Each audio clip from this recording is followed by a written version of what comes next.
राजस्थान की धरती रहस्यमय और सुंदर है।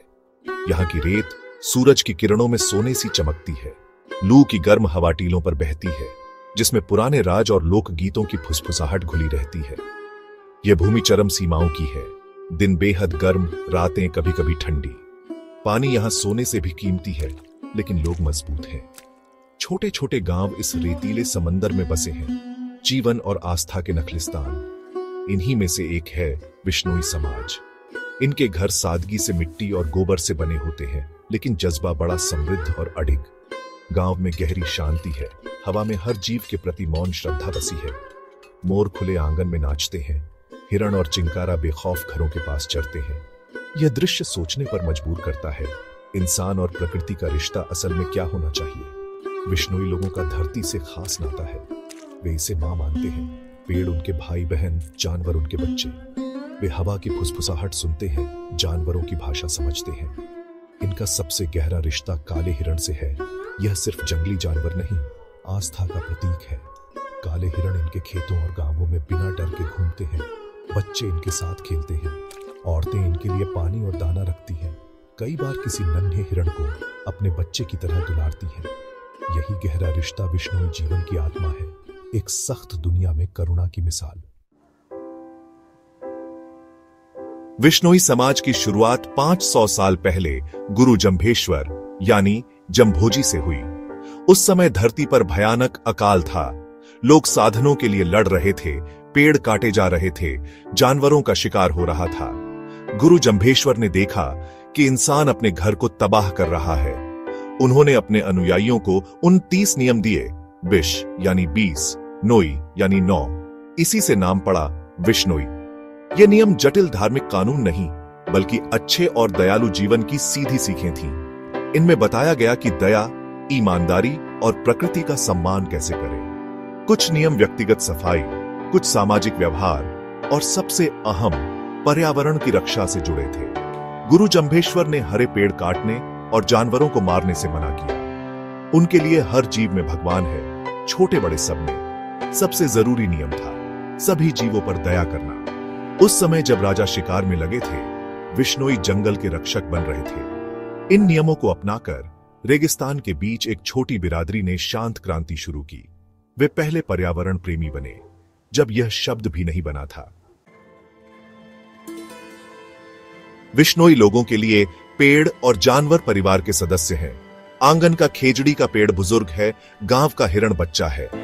वे अपना खाना, पानी और घर इन जीवों के साथ बांटते हैं। काला हिरण इनके दिल में सबसे पवित्र स्थान रखता है। यह गुरु जंभेश्वर का ही रूप माना जाता है। एक पुरानी कहानी है, गुरु की आत्मा काले हिरण में समा गई। काले हिरण की रक्षा करना विश्नोई के लिए भक्ति का कार्य है। वे इन जानवरों की रक्षा के लिए किसी भी खतरे से टकरा जाते हैं।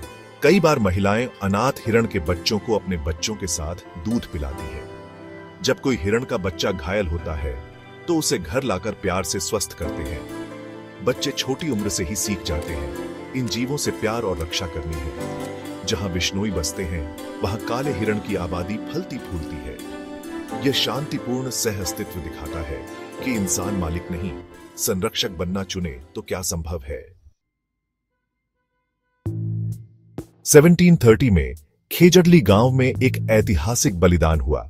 महाराजा जोधपुर ने अपने महल के लिए खेजड़ी के पेड़ कटवाने के आदेश दिए। खेजड़ी रेगिस्तान के लिए जीवन का प्रतीक है। जानवरों का भोजन, ईंधन और मिट्टी को थामे रखने वाली जड़ें। सैनिक पेड़ काटने पहुंचे तो अमृता देवी ने उन्हें रोका। उन्होंने पेड़ से लिपटकर कहा, पहले मुझे काटो, फिर पेड़। सैनिकों ने उनकी बात नहीं मानी और उन्हें मार डाला। उनकी 3 बेटियां भी पेड़ों से लिपट गईं और शहीद हो गईं। खबर फैलते ही 84 गांवों के विश्नोई वहां पहुंचे। 363 विश्नोई, पुरुष, महिलाएं, बच्चे पेड़ों की रक्षा में शहीद हुए। महाराजा को जब यह पता चला तो उन्होंने हरे पेड़ काटने और शिकार पर रोक लगा दी। यह घटना खेजड़ली हत्याकांड के नाम से जानी जाती है। यह विश्नोई समर्पण और प्रकृति प्रेम की सबसे बड़ी मिसाल है। यह इतिहास का पहला चिपको आंदोलन था।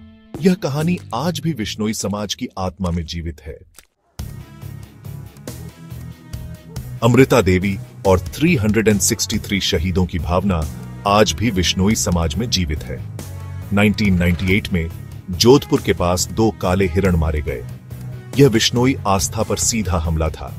लोगों ने तुरंत कार्रवाई की, शिकारियों की गाड़ी पकड़ी और एक आरोपी को पकड़कर पुलिस को सौंपा। जब पता चला कि एक मशहूर अभिनेता शामिल है तो भी वे डरे नहीं। उनके लिए अपराधी कोई भी हो, न्याय जरूरी था। उन्होंने 20 साल तक लगातार कानूनी लड़ाई लड़ी। वे किसान थे, साधन सीमित थे, लेकिन एकता और आस्था मजबूत थी। हर सुनवाई में शामिल हुए, गवाह और सबूत दिए, दबाव झेला, लेकिन डटे रहे। उनकी लड़ाई बदले के लिए नहीं, सिद्धांत के लिए थी। वे दुनिया को संदेश देना चाहते थे, प्रकृति को नुकसान पहुंचाओगे तो सजा मिलेगी। 2018 में अदालत ने मुख्य आरोपी को दोषी ठहराया। यह पूरी बिरादरी की जीत थी। उन्होंने साबित कर दिया, आस्था और एकता से पहाड़ भी हिलाए जा सकते हैं। विश्नोई और काले हिरण का रिश्ता रहस्यमय और आत्मिक है। गांवों में ऐसी कहानियां हैं जिन्हें तर्क से नहीं, आत्मा से समझा जा सकता है। बुजुर्ग कहते हैं, काले हिरण की आंखों में प्राचीन ज्ञान है, जैसे वह विश्नोई को अपना रक्षक मानता है।